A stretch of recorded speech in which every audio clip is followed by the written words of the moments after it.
everyone, welcome back to my YouTube channel. Today we're going to be reviewing another star system, extrasolar star system. So the last time we reviewed a star system was for TRAPPIST-1, where I gone over all 7 exoplanets of TRAPPIST-1 and looked into the facts about them. So in case you haven't seen it, you can see it over there. Otherwise, you can stay here and look at the Kepler 186f system. So, what is Kepler 186?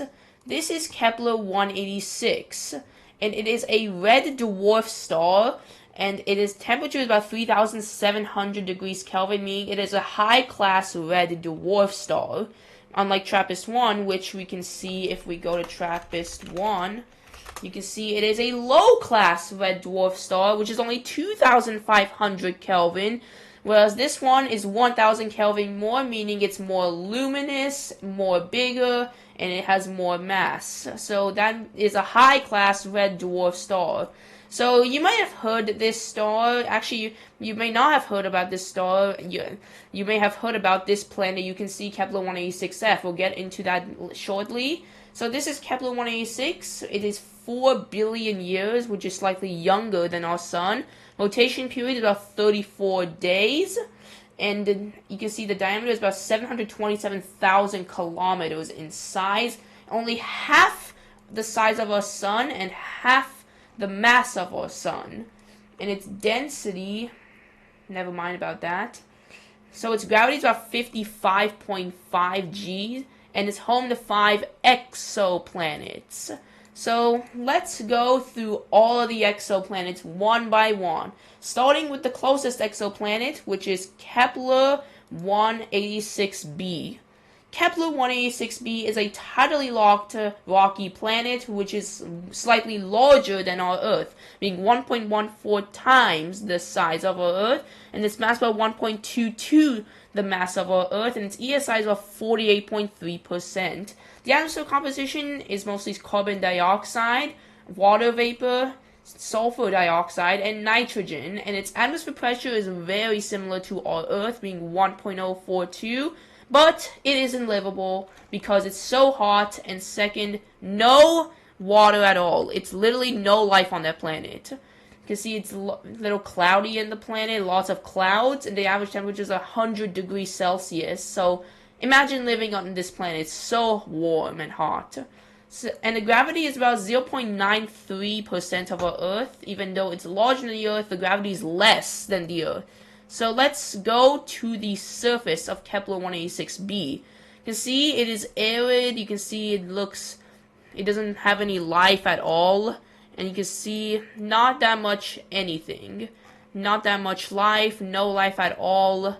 And this is Kepler 186b's surface. You can see the view of the Kepler 186. It's kind of large, to be honest, because it's about almost 6 million. It's about 6 million kilometers away from us, and it's only 3.8 days. That's how long it takes to orbit Kepler 186. So the time for Kepler 186 be to orbit, it will have taken about 4 Earth days to orbit. Now let's go to the second exoplanet from Kepler 186, Kepler 186c. So let's go to Kepler 186c. Kepler 186c is another exoplanet you can see here, and Kepler 186c is another arid, very hot planet. In fact, it's literally hotter than Kepler 186b because the atmosphere pressure is very, very high. 631.7 atmosphere pressures.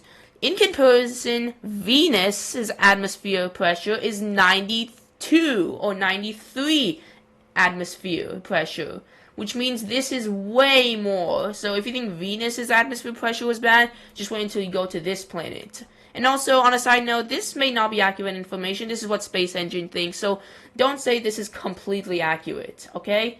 So, it is slightly larger than Kepler 186b, being 1.3 times the size of our Earth, and the mass is literally double our Earth. The ESI is also way, way lower because of the higher temperatures and the higher atmosphere pressure, being only 29%, meaning it's literally nowhere near being livable.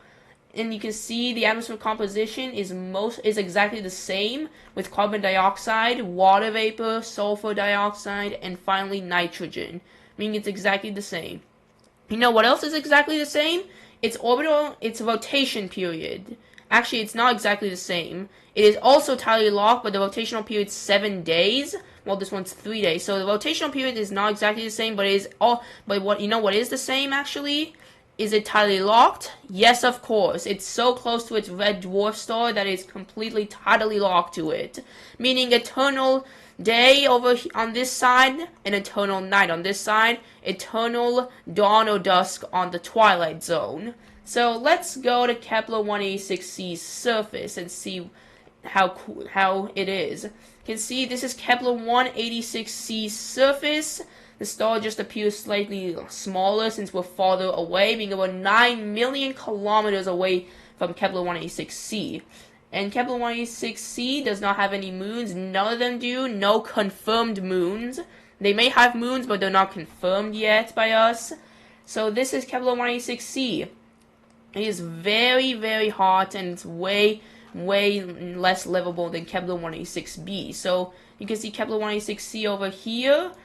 You can see the gravity is about much more than the Earth, and all of this information. Most of them all were discovered in 2014. The entire Kepler 186 system was discovered in 2014. So Kepler 186d is the third planet from Kepler 186, and you can see also tidally locked from its star, 13 days to orbit.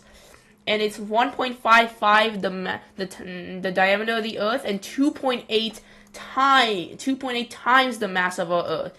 The ESI is even lower, and the temperature is even higher than Kepler 186c, so it's getting hotter and hotter. The atmosphere pressure is mostly similar to Venus's atmosphere pressure of 93. The atmosphere composition is nitrogen and water vapor, carbon dioxide, and sulfur dioxide, meaning you may think it has life, but it does not have life at all, so don't expect life on this planet. So the diameter is 1.55 our Earth. It was discovered in 2014, and it's 0.09 AU away from Kepler 186, and it also has a lot of thick clouds in it. So let's go to Kepler 186d, and as you can notice, it looks like this. The star appears even further away since we're now 0.09 AU away from Kepler 186. So this is Kepler 186d's surface, also completely arid and lifeless. That is Kepler 186d. So let's go to Kepler 186e, which is the fourth planet from Kepler 186. So let's go to Kepler 186e. Kepler 186e is a mostly water vapor planet. It is a mini Neptune, which is smaller than Kepler 186c by a slight amount. And you can see it is once again tidally locked from Kepler 186, taking 22 days to orbit. The diameter is only 1.3 our Earth, and the mass is 1.5 our Earth. The gravity is way less than our Earth, and the atmosphere pressure is 4,000 atmospheres, and the average temperature is 77, which is a little close to being temperate, but it's not. And the ESI is 80%, but once again, you're not expecting life on this planet, unless it's aerial life, but there's no aerial life. So, there's no surface on this, so just take a look closely at its clouds. You can see it's a purplish cloud, the atmosphere is a little blue, and that's Kepler 186e, which looks like this. And let's go to the final planet, the one people think is habitable, Kepler 186f. So you may have seen my community post about what Kepler 186f looks like in space engine versus what people think Kepler 186f looks like. You can see Kepler 186 looks like this, just has more clouds.